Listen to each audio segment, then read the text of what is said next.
why you're scared to publish your work and how to finally break through. I've published more than 3 dozen books, but last week I could hardly get myself to hit the publish button on my latest one. And my outreach for client work, I've been frozen for weeks. If you're hesitating to share your work or to outreach for clients, even though you know better, this video is probably for you. I want to talk about why this happens, how my past business collapse still messes with my head, even today, and the concrete steps I'm taking to move away from those issues. The first piece is understanding my fear. Here's what I've realized. This isn't just beginner's anxiety. I've been publishing for a while and it's still hit me hard. My brain is tying current publishing and my outreach process to past pain, past issues. As uncomfortable as that is, it's the truth. When I think about emailing potential clients or visiting their shops or putting a new book out, it feels like I'm back in that season where everything fell apart. That anxiety, that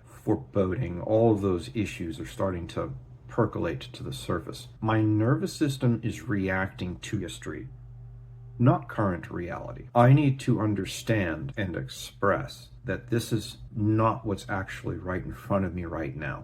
This is being caused because stuff in the past that is currently affecting my present. The first piece is outreach paralysis. Years ago, I ran a home improvement business. It went from about 45 leads in the slow season. Nobody wants to get their home cut up in the holidays and when it's cold, because if something gets delayed, snowstorm suddenly hits, we don't want holes in the roofs. So typically November, December, January were very slow months. It was the slowest quarter of the year. Even with it being the slowest quarter of the year, our January, we had 45 plus leads coming on. There's 48 calls coming for service, which is obviously more than one day. It's about 2 visits per day. And we were installing like gangbusters because it was a very strong quarter, which carried forward into February. That was our slow season. Come March, we hit an economic bump, we'll call it. We ended up getting 3 calls in 2 whole months. Nothing on our end changed, but the market did in a hard way. And 2023, you can probably guess what was happening. Go back and look at the news and what people were saying about the economy. I spent 45 days of that period calling between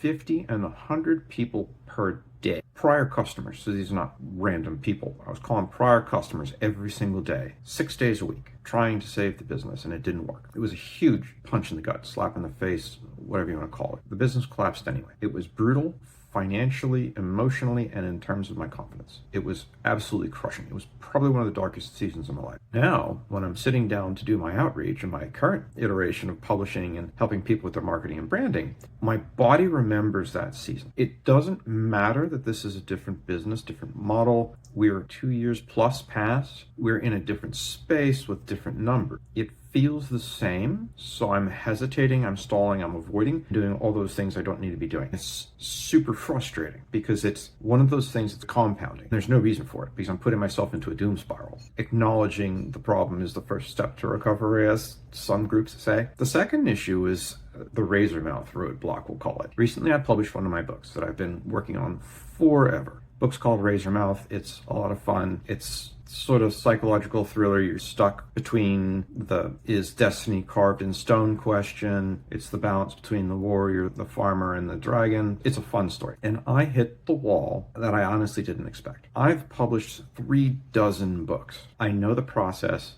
and I know it won't kill me. Granted, when we are starting out, there are a lot of nerves publishing our first book. It's very common to come across someone who has finished their work, they hit the editing process, which is rare that somebody actually finishes and they hit the editing process. There's a substantial percentage of people who finish their work, get to the editing process, roll over and hide under their desk. It's not because their work is necessarily bad. It's the fear of publishing. It's that going up in public speaking fear. It's that same equivocal fear. Suddenly, I found myself inventing excuses not to publish Razormouth. It needs more editing. Maybe I should wait for the rest of the series to get finished. The timing isn't right. Every excuse that I could possibly throw into the air I did. And it was like 2 weeks I had that thing ready, and it was just like, let's find another reason to edit. I just kept delaying, and none of these excuses were true. The book's been ready for years. The first book's been ready for years. The second book is 90% finished. I just haven't pressed it. There were fears wearing different costumes, we'll call it. What made it interesting to me is that this isn't my first book. This isn't a surprise. I know how the process works. It was a reminder that experience doesn't make you immune to this issue. And in some ways, the more you've done, the more you feel that loss. Because it's such a surprise when, gee, why can't I press send? It's like, where's this coming from? And it was a struggle. And I made it through. I still have to finish the ebook because Amazon went to a different fiddly little system that's super difficult to work with. And I'm probably going to try to find a way to not use their ebook creator because it's cumbersome. We'll work on the ebook in the next day or so, I hope. Now that we've named the fear and we've named that hesitation, here's how I'm working through it. Step one is I've named the fear. Congratulations, meaning first step to recovery. Instead of pretending that I'm like just busy, I need to call it what it is. I'm afraid because the last time I did intense outreach, my business collapsed. I'm afraid because publishing the book, I have that nagging fear that I might disappoint people or it might fall flat in the same way that outreach thing is tangled up and about it. When I name it specifically, it stops being a vague cloud. It becomes something I can actually work toward resolving. Step two, I'm going to separate the past from the present. I need to remind myself that this is not that, if that makes sense. This is a different business. This is a different market. This is a different offer. This is a different model. We don't have the huge cash outlays that were involved in maintaining a fixed brick and mortar business. We don't have that overbearing financial and moral pressure of employees, for example. Because when you take on employees, that's a whole other level to things. It becomes the success and failure is no longer just you, other people depending on you before you can even begin to move forward. Publishing Razormouth is not going to destroy my entire. The worst realistic outcome is usually a disappointment, not a catastrophe. I need to literally talk to myself. You're reacting to an old story. Today is not that story. That positive self-talk kind of thing. Step three in this process, I'm going to begin taking micro steps forward. When I'm frozen, it's usually because I'm trying to do something that's too big. It's that going big and it backfiring, going big and getting stuck, going big and getting hung up. The Army used to call it, there's too much on your plate.